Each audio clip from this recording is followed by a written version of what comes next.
The Jell-O program, starring Jack Benny with Mary Livingston and Phil Harris and his orchestra. The orchestra opens the program with I'm Taking a Fancy to You from In Old Chicago.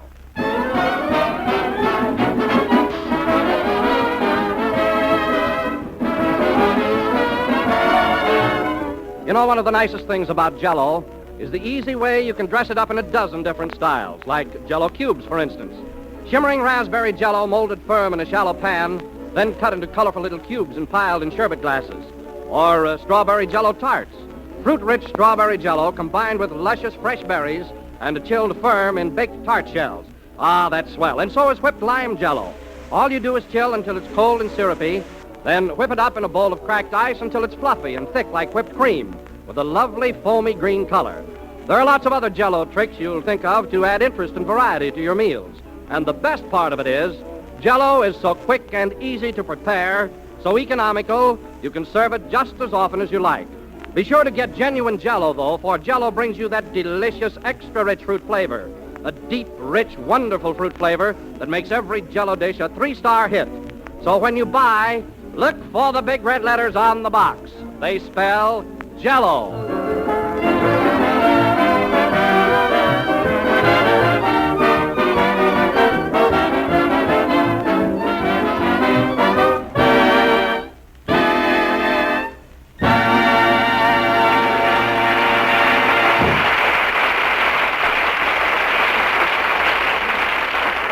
That was I'm Taking a Fancy to You, played by the orchestra. Now, ladies and gentlemen, we take you to Jack Benny's dressing room at the Paramount studio. It's Jack's first day in his new picture. Take it away, Paramount. I hate to see that evening sun go down. I hate to see that evening sun go... Now, for the last time, will you please stop singing? I'm trying to memorize my lines. Okay. I can't concentrate with all that noise going on. You know, your voice is nothing to write home about. Even if it was, I couldn't. Well, be quiet. And clean up this dressing room a little bit. I'm expecting Miss Joan Bennett in here to rehearse the scene we're going to shoot today. Is that the scene where you was hanging out of the window upside down? Yes, I wasn't going to do it at first, but they finally talked me into it. I knew they would. You got about as much willpower as me in a chicken coop. Well, I just gave in to keep Paramount happy. And besides that, my option had shooting pains last night. Rochester, hand me my gray suit. I can't be standing around in my shorts when Miss Bennett comes in. That's right. They are kind of loud. That's not what I mean. Say, boss, isn't that your makeup man standing outside there? Where? Oh, yes. Hey, Newt! I'm going to work in a little while. Aren't you going to put some makeup on me? That's the scene where you're sticking out of a window by your heels, isn't it? Yes. Well, you won't need any makeup. Your coat will hang down over your face. Over my face? Not if I have anything to say about it. You won't. So long. Well, that settles it, Rochester. I'm not going to do that scene. You can bet on that. I can lose on it, too. Shut up and give me that phone. Operator, get me Mr. Hornblow, the producer, and hurry.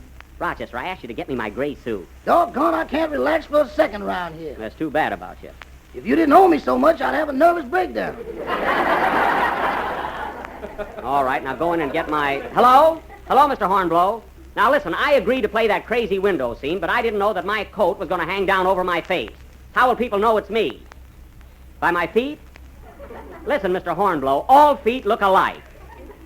Oh, well, you're just saying that to be nice. But look, here's the trouble. In the first scene, my face is covered up by my coat. In the next scene, I go to a masked ball, so I'm covered up again. And then in the third scene, I'm sitting in a barber's chair with a hot towel over my face. My goodness, when do I unveil? What? Well, all right, you're the boss, but I tell you one thing, Mr. Hornblow. When I'm in the barber shop under that hot towel, I better have sparkling dialogue. Goodbye. I don't know why I ever let people talk me into things. Rochester, I told you Miss Bennett will be here any minute. Now, where's my gray suit? Here's the pants, boss. I just pressed them. Thanks. Pressed them? Why, you've burnt them. Look at that spot right there. Where? Right there on the seat. That is a little crisp, ain't it?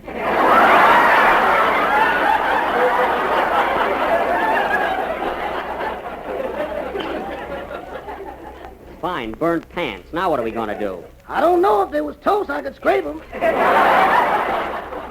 The lucky thing I got 2 pair of pants with this suit. Oh, that must be Miss Bennett. Quick, Rochester, help me out with my pants. Okay. Make it snappy. Just a minute. Hurry up, Rochester. There you are. There you are. Okay. All right, you can come in now. Hiya, Jack, old boy. What was the delay? Oh, it's you, Phil. I thought it was Joan Bennett, so I put my trousers on in a hurry. You sure did. You got one leg left over. Oh, yes, I thought they were a little tight there. Here, Rochester, help me get this on right. So you're expecting Joan Bennett, huh, Jack? I'll have to stick around and meet her. Oh, fine. I don't mind if you stay, but for heaven's sake, Phil, the minute I introduce you to Joan, don't ask for her phone number. I won't. Thanks. I got it. Now, wait a minute. You said you didn't know Joan Bennett. How can you have her phone number? She's got a maid, hasn't she? Oh, so you go around with her maid, eh? That Mr. Harris sure is a ladies' man. A ladies' man, if he took some of that padding out of his coat, he wouldn't be so much. I hate anybody that tries to deceive people about their physique. You should talk. You tried to buy a coat with built-in muscles. I did not. I merely told my tailor to allow for them. But you haven't got any muscles. Well, I'm taking a course of exercises, and they'll be along any minute. I wish Miss Bennett would get here so we could start rehearsing. There's the phone, Mr. Bennett. Well, why don't you answer it? It ain't for me. Well, don't put yourself out. Hello? Oh, hello, Kenny. You are? Well, we'll be listening in. Yes, you can come over later. Goodbye, Kenny. Hey, Phil, turn on the radio. Kenny's going to sing his song. Okay. I hate to see that evening sun. Quiet, Rochester. We want to hear Kenny.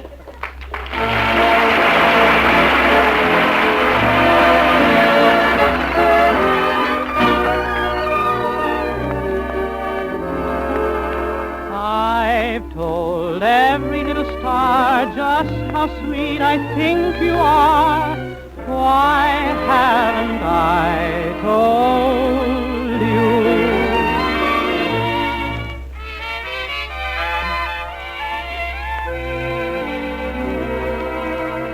I make up things to say on my way to you, on my way to you. I make things to say. I can write poems too when you're far away, when you're far away. I write poems too, but when you are near, my lips go dry. When you are near, I only sigh. I told every little star just how sweet I think you are. Why haven't I told you? I've told ripples in the brook, made my heart an open book. Why haven't I told you? Friends ask me, am I in love? I always answer, yes. Might as well confess. If I don't, they guess. Maybe you may know it too. Oh, my darling, if you do, why haven't you told me?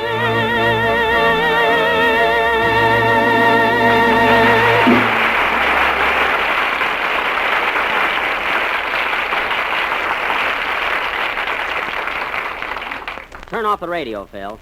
Say, that was very good. And you know something, Phil? Your orchestra boys play much better when you're not there to lead them. Yeah, I get them all mixed up. You sure do. Rochester, I asked you 1,000 times to clean up this dressing room. Now, look at those socks dangling on the chandelier. Why don't you take them down? They ain't dry yet. Oh. And another thing, I told you to plug up that hole in the floor. The floor is full of holes. Did you look at those mouse traps I set last night? Yes, sir. We caught 3 mice, 2 rats, and a beaver. A beaver? I was wondering who built that dam in the bathtub. Gee whiz, Jack, I don't see why Paramount doesn't give you a better dressing room. This place is a mess. Well, it is a little bohemian, Phil, if that's what you mean. Oh, that must be Joan. Just a moment. Rochester, empty those ashtrays. Yes, sir. Come in.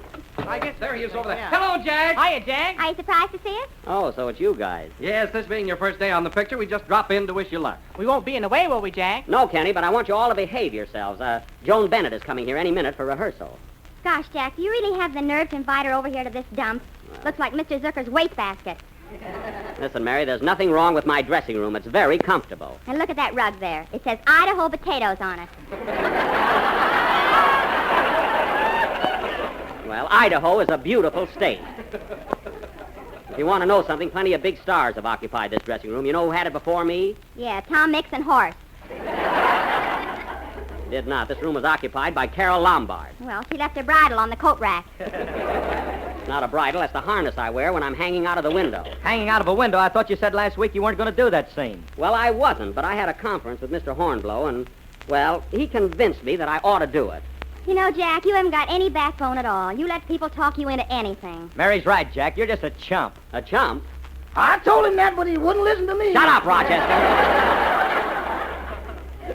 Now, look, Mary, I've got a mind of my own, and neither Mr. Hornblow nor anyone else can sway me. Not much. No. You're the kind of a guy who goes into a barber shop for a shave and comes out with a haircut, a manicure, and a ticket on a turkey raffle. Well, that has nothing to do with my picture, and besides, I haven't been in a barber shop for months. And where'd you get that haircut? It's a Lulu. It's not my fault. He wouldn't hold still. Well, I was nervous. Now, Jack, don't tell me that you make Rochester cut your hair. Well, he told me he used to be a barber. I told you why I got fired, too. Oh, sure. Say, Jack, What is it, Kenny? I was just thinking of something. As long as you're going to do that scene where you fall on your head, why don't you take Kenny, I won't fall on my head. I'm going to hang out of a window, and I'm going to have a harness around my stomach. Are you going to have a bit in your mouth, too? No, Kenny, it's to hold me up. I'm not going to play the part of a horse. Part of a horse. Quiet.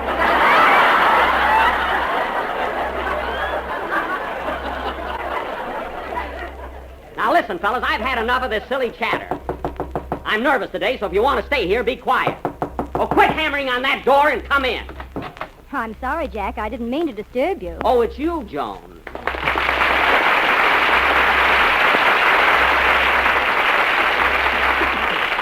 Well, I'm terribly sorry, Joan. I must apologize. If I'd known it was you, I wouldn't have shouted like that. You want me to go out and come in again? Oh, no. Say, you've never been over here before, have you, Joan? No, I haven't, Jack. This is quite a dressing room you've got. Oh, it's nothing much. No, it isn't. Well, I was going to have it redecorated, but, you know, one never knows how long one's going to be here, does one? Well, you're right. One never can tell about one's job. And Jack's the one. Mary, you little minx. Say, Joan, I want you to meet my radio gang. This is Kenny Baker, our young tenor. Hello, Kenny. How do you do, Miss Bennett? I've enjoyed your singing so much. Really, I think you have a very fine voice. I don't care whether you mean that or not. You're my dream girl.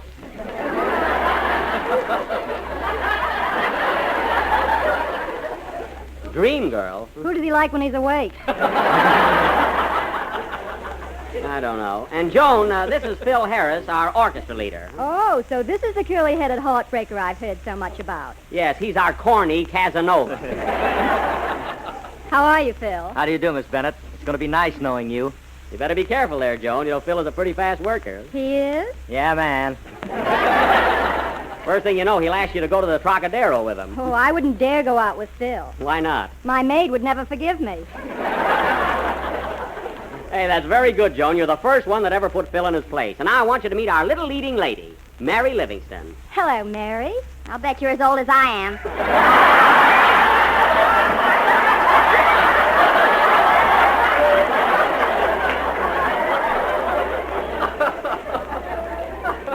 Mary. I could be a blonde if I wanted to. Mary, that's very impolite. Now, you kiss Joan and make up. I won't. Then I will. Oh, no, you won't. Oh, no. Well, we're right back where we started from. And now, Joan, last but not lightest, I want you to meet our announcer, Don Wilson. Well, how do you do, Miss Bennett? May I tell you how thrilled I am to meet you? Yes, do. Really, my heart is just going pitty-pat. Mine's not. Now, Mary, behave. Well, thank you, Mr. Wilson, and I always get a kick out of the way you talk about Jell-O. You sound as though you're pretty crazy about it. Well, really, I am, Miss Bennett. Oh, he is. He is. When I say that Jell-O is the most tempting, delicious, and economical dessert, and that it tastes twice as good as ever before, I say it with every fiber of my being. And that's a lot of fiber, Joan, believe me.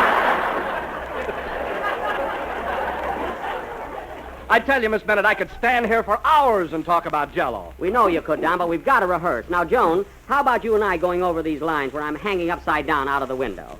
Oh, you mean that scene where you fall on your head? Joan, I'm not going to fall on my head. That was merely an accident at rehearsal. Well, it was very funny, Funny? especially when you bounced. She would think it was funny. Well, it was funny, and shut up.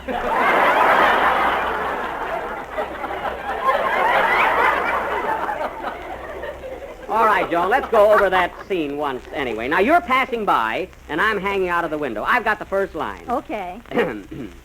Oh, Vivian. Conrad, why are you hanging out of that window? Are you crazy? No, Vivian, I'm head under heels in love. Vivian, there's something I must tell you. I know what you're going to say, Conrad. But it can never be. Why not, dearest? You love me, don't you? Yes. But Father will never permit our marriage. He says you have no money to support me. He's got money, all right, but he won't part with it. Rocket!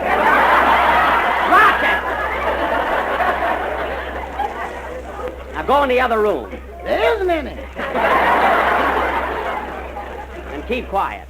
Go ahead, Joan. Oh, Conrad, why must we continue like this? Neither of us is happy. Let's call everything off. What? Call everything off? Not so loud, you'll give Paramount an idea. Now, Mary, we're trying to rehearse. Continue, Joan. Oh, just a minute. Come in. They're ready on the set for you, Miss Bennett. I'll be right there. They want me to? Yes, you can come along.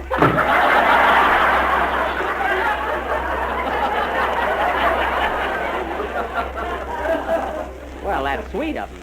Come on, Joan, we better get over there. Can we come along too, Jack? Oh, sure, all of you. Say, Rochester, run across the street to the camera shop and buy 6 rolls of moving picture film. Okay. But, Jack, what are you buying that for? Well, I'm going to shoot a scene. I've got to have film, don't I? But the studio furnishes that. They do?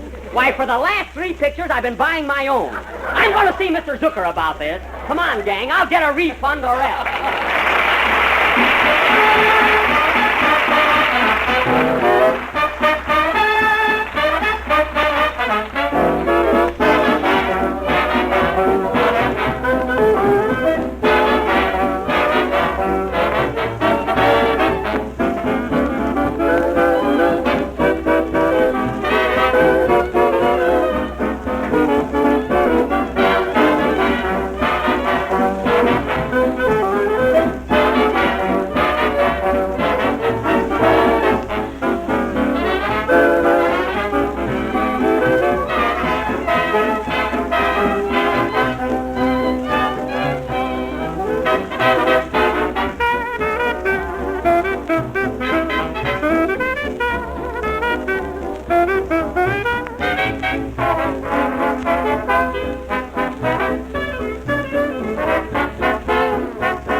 Big set, isn't it? Oh, it sure is. Boy, what they do in pictures. Gosh, look at those chorus girls. Are they working in your picture, Jack? Of course they are, Phil. Well, I better go over and put in a good word for you.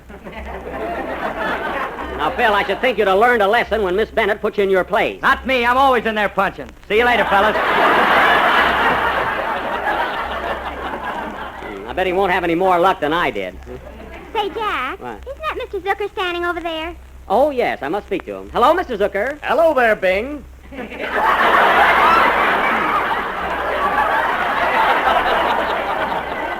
Bing? Imagine the head of the studio doesn't know me from Bing Crosby. He does on payday. You know, Mary's like that with everybody. He just can't remember names. Hello, Mr. Zucker. Hello, Kenny. Now, that was just a wild guess. Is that so? Well, I'll see. Hello, Mr. Zucker. Hello, Herman. You're right, Jack. You see, I told you. Oh, say, Jack, who's that tall fellow way over there in the corner talking to Joan Bennett? Where? Oh, that's Mitch Lyson, the director. Hiya, Mitch. Be right with you, Jack.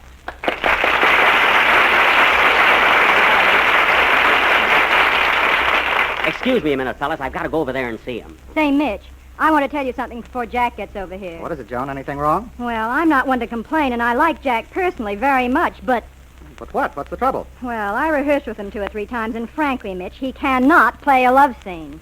Yeah, I know, Joan, but we can't get Gable for that kind of money.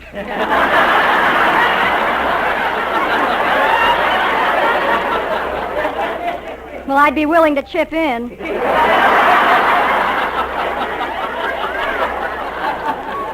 So would I, but I'm afraid it's too late now. You know, Mitch, Jack's a very sweet fellow and all that, but he hasn't any more sex appeal than a fresh vegetable plate. He doesn't seem to have any fire. Well, I did everything I could. I even fed him sterno. Just the same, Mitch, I think that... Quiet, here he comes. Hiya, Mitch. Well, here I am, raring to go. We're just about ready for you, Jack. Okay. Light him up, boys. Now, quiet, everybody. Let's settle down. Well, Joan, do you think we better run through our love scene again before we shoot it? No, Jack, you're as good now as you'll ever be.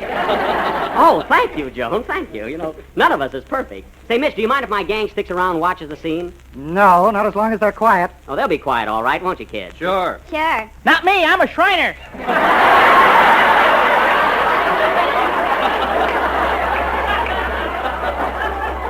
The convention is over, Kenny.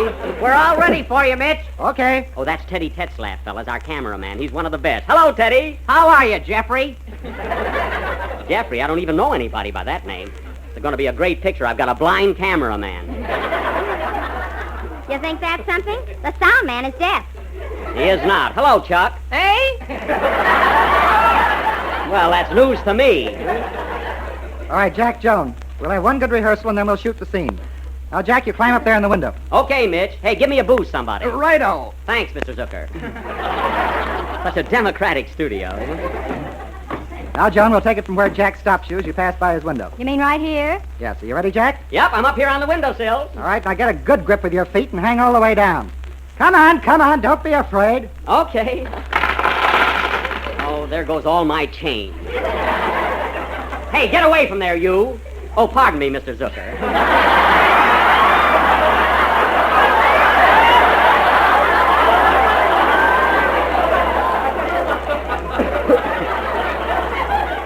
Well, I'm all set, Mitch. All right, ready for rehearsal. Action. Go ahead, Jack. Oh, Vivian.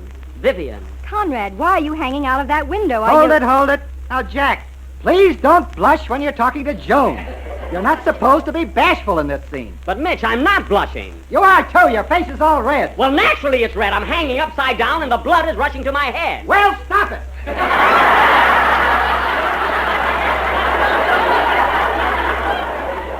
Stop it? What do you want me to do, put a detour sign in my stomach? You're just being unreasonable.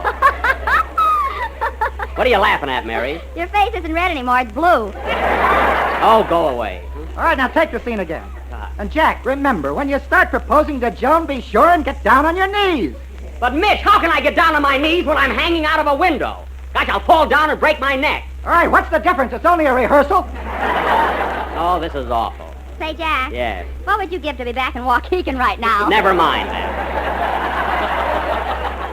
Now, please, Mitch, let's get going here. I can't hang like this all day. All right, let's try it again. Oh, pardon me, Mr. Lyson. My name is Don Wilson. Yeah? Well, what are you on your mind? Well, I was just thinking, as Jack is so identified with Jell-O, couldn't you have him fall out of the window into a bowl of sliced bananas? Sliced bananas? No, that'd be corny.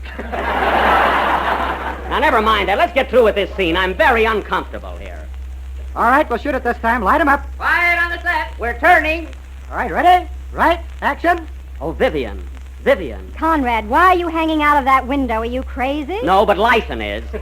Vivian, there's something I must say to you. I know what you're going to say, Conrad, but it can never be. But why not, dearest? You love me, don't you? Lunch, everybody Cut! Lunch! Everybody back on the set. Hey, wait a minute. What about me? Hey, get me down from here. Hey, Mitch, somebody help me. Take it easy, Jack. I'll bring you back a sandwich. Thanks, Mr. Zucker. Gee, he's a nice fella.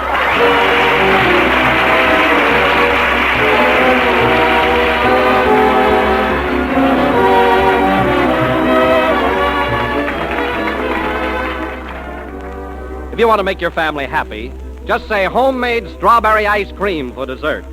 Then give them the best they ever tasted, smooth and creamy, luscious with that flavor of real strawberries, and easy to make. Use Jell-O freezing mix for perfect strawberry ice cream. A lovely color, a perfect mixture, smooth and mellow and creamy. And what a taste. For in Jell-O freezing mix, you'll find real sliced strawberries in their own sweetened juice. Tempting and delicious as only real strawberries can be. And it's so easy to make, the youngsters could do it. All you do is open a can of Jell-O freezing mix, add milk and some whipped cream, and pour into the freezing tray of your refrigerator. Stir just once while it's freezing and get 6 servings of swell ice cream with that real homemade goodness. You'll like all 6 luscious flavors: strawberry, chocolate, vanilla, orange, pineapple, tutti frutti, and maple walnut. So why wait? Have a delicious treat tomorrow night. Homemade ice cream for dessert made just perfect with Jell-O freezing mix.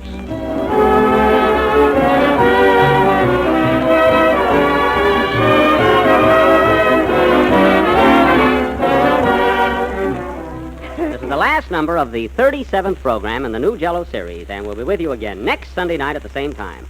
I want to thank Joan Bennett and Mitch Lyson for coming over here tonight and helping us out.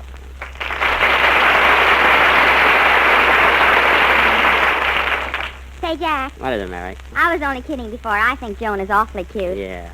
And you know what? What? I'm going out to dinner with Mitch Lyson. You are? Well, then I'm going out with Joan. Are you ready, Joan? Right here, Jack. Come on, let's go. Oh, but Mitch and I have a better time than you two. So do I.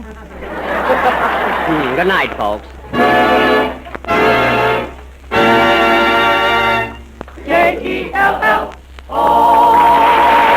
This selection, I Told Everything to Start, composed by Jerome Kern, is from Music in the Air. Says My Heart is from Coconut Grove. Kenny Baker appears on the Jell-O program through courtesy of Mervyn LeRoy Productions. This is the National Broadcasting Company.